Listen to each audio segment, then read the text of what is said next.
Oke, nomor 2 ini sebenarnya datanya ada yang kurang, tapi nggak apa-apa deh. Ah, jadi kan katanya yang dicampur itu kan Mg NO3 dua kali ditambah dengan NH4OH. Jadi kalau ini kita pisah jadi ionnya masing-masing, maka yang ini menjadi Mg2 positif sama ion NO3 ini keseluruhannya bermuatan negatif 1.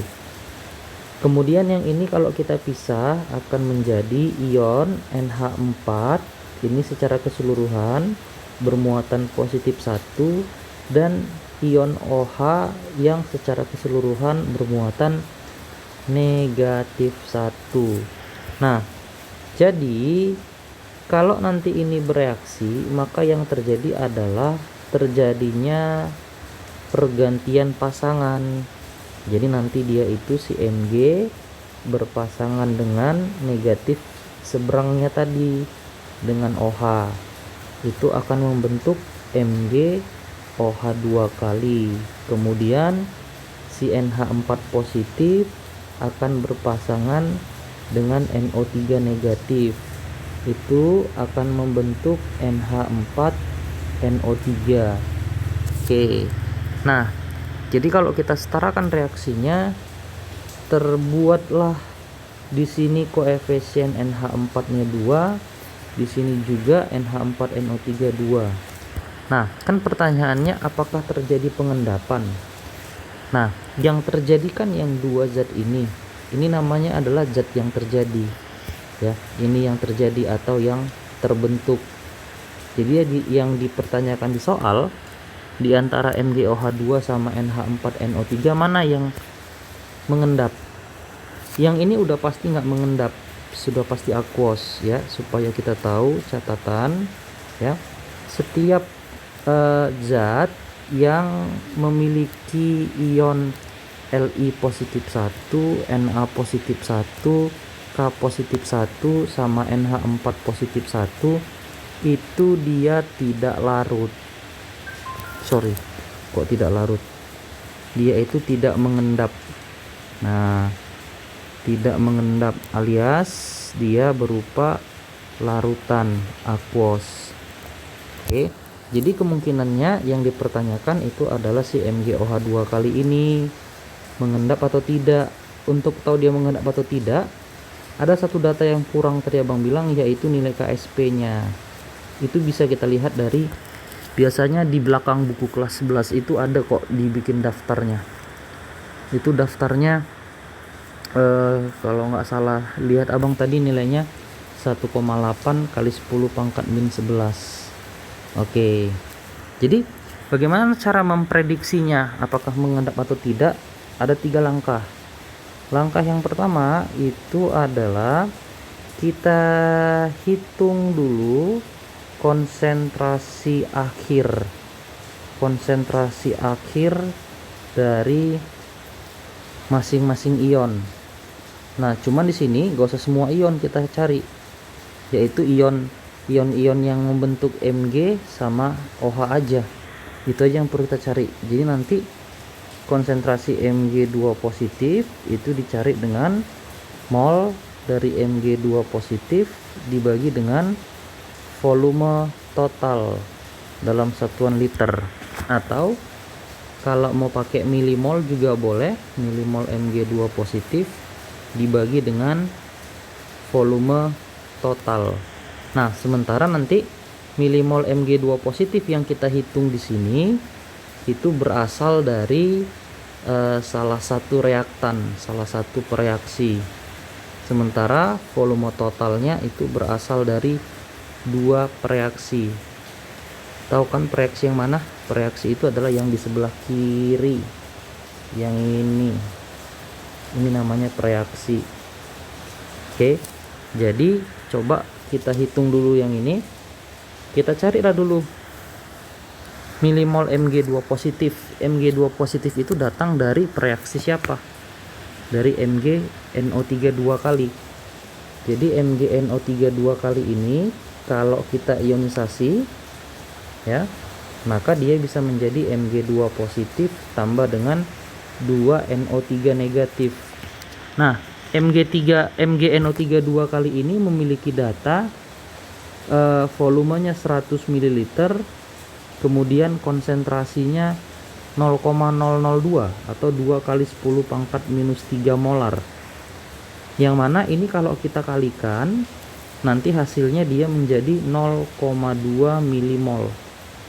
Oke, maka otomatis si Mg2 positif juga itu nilainya adalah 0,2 milimol lantaran koefisiennya sama-sama 1. Nah, tinggal kita masukkan kemari. Jadi nanti ini konsentrasi dari Mg2 positifnya adalah 0,2 milimol dibagi volume total, volume keduanya. Volume keduanya adalah 100 tambah 150. Jadi 250 ml. Nah, berapa molar lah ini? Ya. 0,2 dibagi 250. 0,0008 atau 8 kali 10 pangkat minus 4 molar. Itu untuk konsentrasi Mg2 positif. Selain Mg yang perlu kita cari lagi apa? Ya, Mg sudah. Sekarang si OH. Nah, konsentrasi dari si MgOH dari si OH itu nanti kita cari dengan cara yang sama.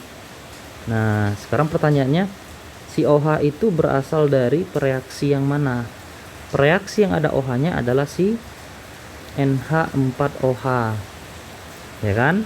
Jadi nanti kalau NH4OH ini kita ionisasi, NH4OH ini kita ionkan, maka dia menjadi NH4 positif tambah dengan OH negatif. Jadi NH4OH itu punya data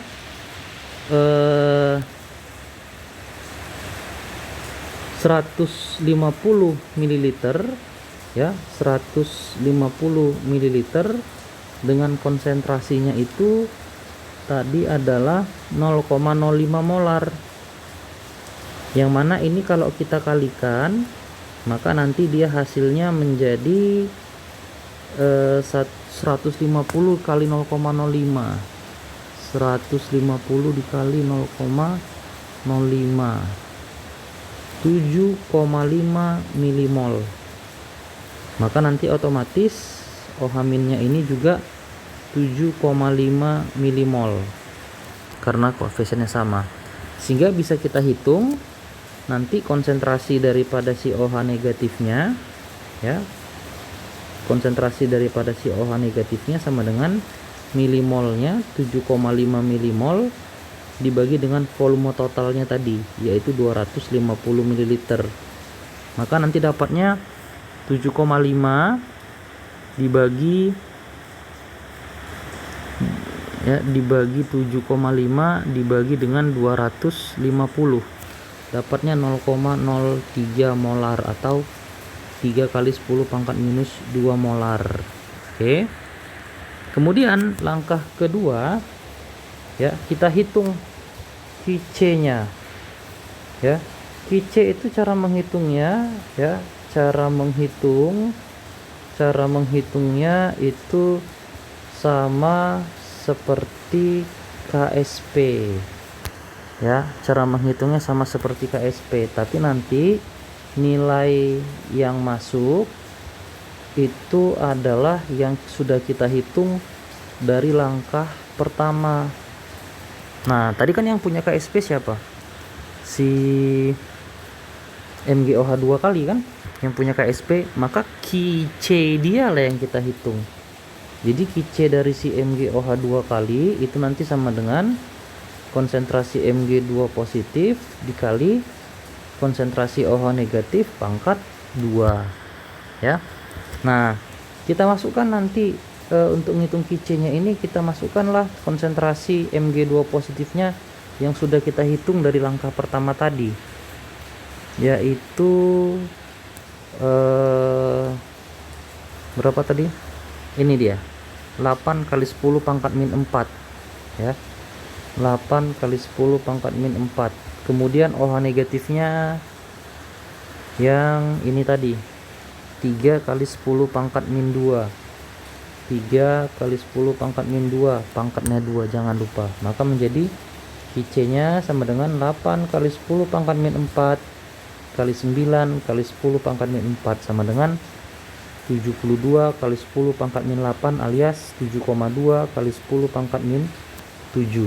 Langkah ketiga, baru kita bandingkan bagaimana nilai Qc yang kita dapat dengan nilai KSP. Maka nanti akan ada 3 kemungkinan. Kemungkinan pertama, kalau Qc nya lebih kecil daripada KSP, berarti larutan itu kita katakan belum jenuh, berarti belum ada endapan. Kemudian kalau nanti Qc nya sama dengan KSP, ya, itu larutan tepat jenuh, tapi juga belum ada endapan. Kalau Qc nya sudah lebih besar daripada KSP, berarti larutan itu dia lewat jenuh, berarti nanti ini sudah ada endapan. Oke, jadi kita perhatikan tadi yang kita dapat Qc nya adalah 7,2 kali 10 pangkat min 7. Kita bandingkan dengan KSP nya yang abang bilang tadi dapat dari tabel, 1,8 dikali dengan 10 pangkat minus 11. Jadi ternyata kita peroleh Qc itu lebih besar, berarti MgOH 2 kali itu mengendap. Ya, gitu dia.